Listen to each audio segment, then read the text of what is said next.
So you might be asking yourself why anyone who was just laid off would be stupid enough to go out and buy a brand new Tesla Model 3. Well, I'm that person. Let me tell you why I did it. Mostly because of the total cost of ownership, which I'm going to go over with you in just a minute. But let's rip through a couple of other quick things. When you're unemployed, the one thing you can't afford is surprises. So having unexpected maintenance or downtime to take it in for service, not good. Also, I do actually still work 1 day a week, and that location often allows me to plug in for free. And I can drive an entire week on a single tank of electrons, meaning that I can drive pretty much for free. Not to mention that, like 40% of EV owners, I also have solar panels on my house, which keeps my variable costs low. And the last thing is a quirk of history. In the first quarter of 2021, Tesla brought out a refreshed version of the Tesla Model 3. And that included all of the stuff that was in the old Model 3, including something very important called radar.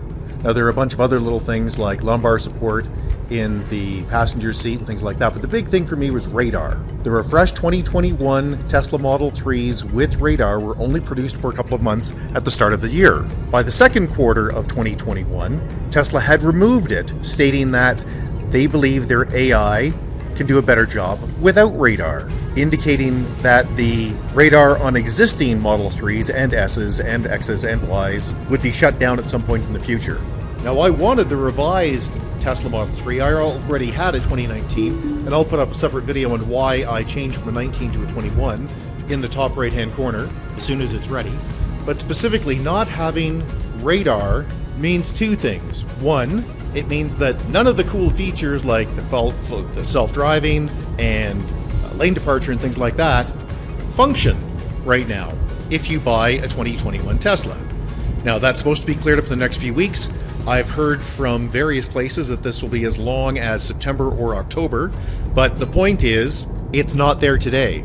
But secondly, and I think much more importantly, I think while Tesla is going to be able to show that their AI functions better without radar, that radar and perhaps even LiDAR will be required on self-driving vehicles in the future. And you might think, well, we're going down that argument. Well, let me just explain very quickly, and then we'll get on to the total cost of ownership argument.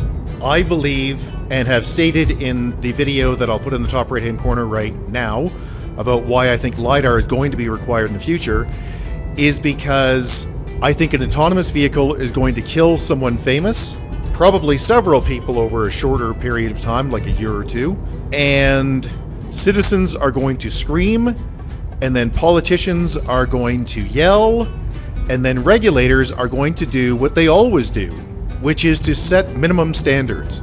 If you think all seatbelts look the same, that's not because the industry got together and said, hey, let's make these seatbelts. It's because the exact specifications for a seatbelt were specified by regulators.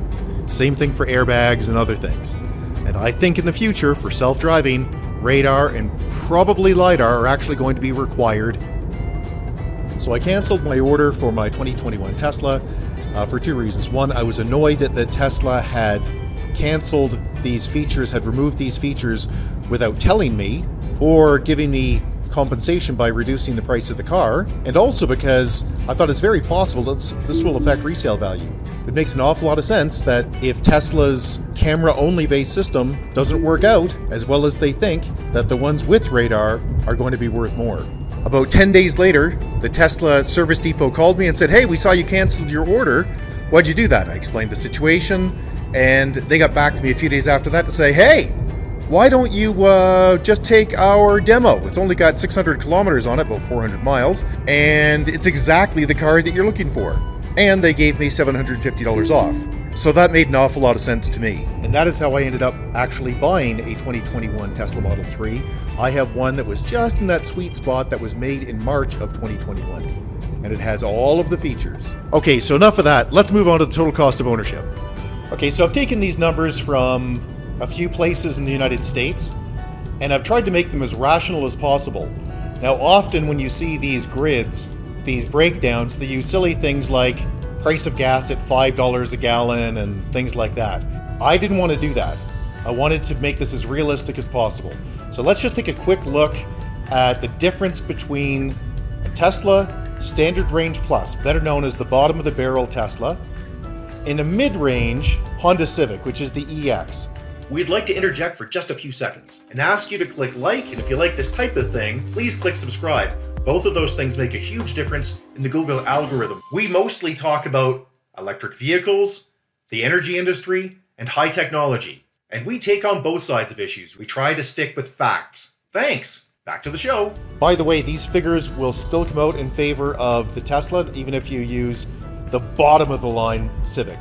And the bottom of the line Civic is a stripped down wheelbarrow of a car. In the US, a Tesla Model 3 Standard Range Plus is $40,000 and a Honda Civic is $25,000. You think, well, that's a big difference. So let's add in the tax. And I just used a rough tax here of 7%. And I use that because it depends on where you are, what your state tax is, and so on and so forth. So that, I think, is a reasonable number for many parts of the United States. Then there's destination fees. Then let's look at the 5-year resale value, which I pulled out of the Kelley Blue Book. And now let's look at federal incentive. Now, here's a line that we can debate. I took a look at the Biden incentives. The Model 3 Standard Range Plus is going to come in at substantially more than $5,000, but $5,000 is a nice round number, and because the law is not yet in place, I didn't want to dig in too far. But that's a fact, that $5,000 is certainly a conservative number. And if you're in California or other states that have credits, you can put that number in. So in California, it's $1,500. So, and yes, by the way, I'm going to strip these numbers out at the end to show you that it still makes sense even without the incentives. So if you add those up, they're basically the same price to actually write a check for, or to finance. So let's look now at the average price of electricity and the average price of gas. Now the price of gas is all over the place. So in your state and in your territory and in your city, that price is going to vary. So today on July 2nd, 2021, I saw prices as high as $4.50 a gallon, and I saw them as low as $2.80 a gallon. So $3.50 I think is a very reasonable number to work with. And the average price of electricity I used was 20 cents, which I think is pretty reasonable. Now let's assume they both drive 15,000 miles, and let's look at the maintenance costs. You can see the maintenance cost on the Tesla is about $1,000, and on the Honda Civic is about $3,200. Now that does not include your time and the effort and the pain in the butt that it is to go get the oil changes and all of that garbage. Okay, so enough of the detail here. Let's work it through. When you multiply this all out and add it all up, it turns out that the 5-year total cost of ownership for the Tesla Model 3 Standard Range Plus is a lowly $22,205 US, and a Honda Civic is $28,742. So I'm going to call that 22 versus 29. So it's about a $7,000 difference. $6,500. Okay, let's use that. Now, guess what $6,500 is?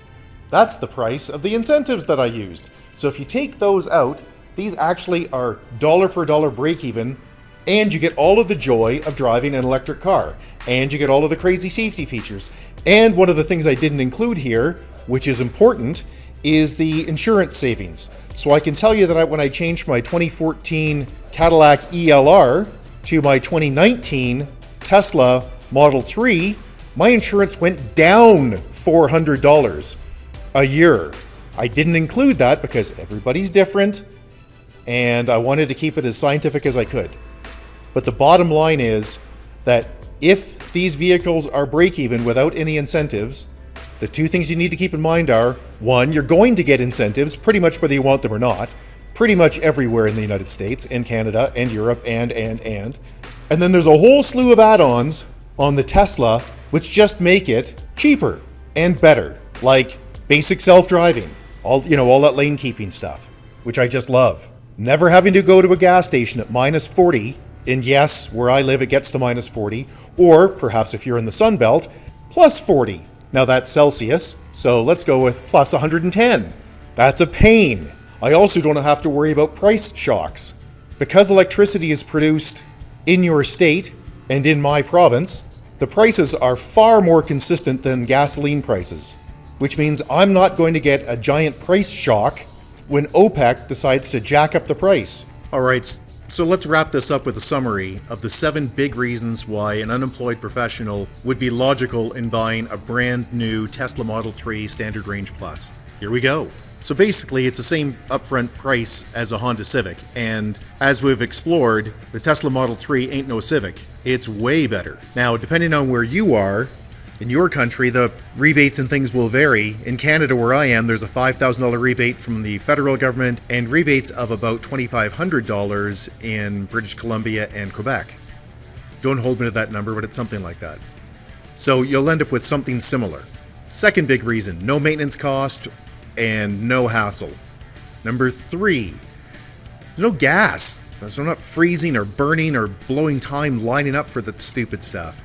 Number 4, I don't have to deal with price shocks. When the price at the pump goes through the roof, doesn't for me. Number 5, I have a quirk in which I can usually get pretty much free electricity because I can charge at my office and I have solar. Number 6, reduced insurance. That's hundreds of dollars a year that I'm saving. And number 7, all of that combined is the total cost of ownership for me is about $10,000 less than a Honda Civic after just 5 years. So that is why I switched to a brand new Tesla Model 3 Standard Range Plus. If you liked this video or found it useful, we'd really appreciate it if you'd click like, and if this is the type of thing you're interested in, please click subscribe. That super helps with the Google algorithm. If you have a question or concern, please put it in the comment section below, and we'll get back to you usually within a day, and you can always get a hold of us at www.partisanissues.com. Thanks and have a great day. Bye-bye.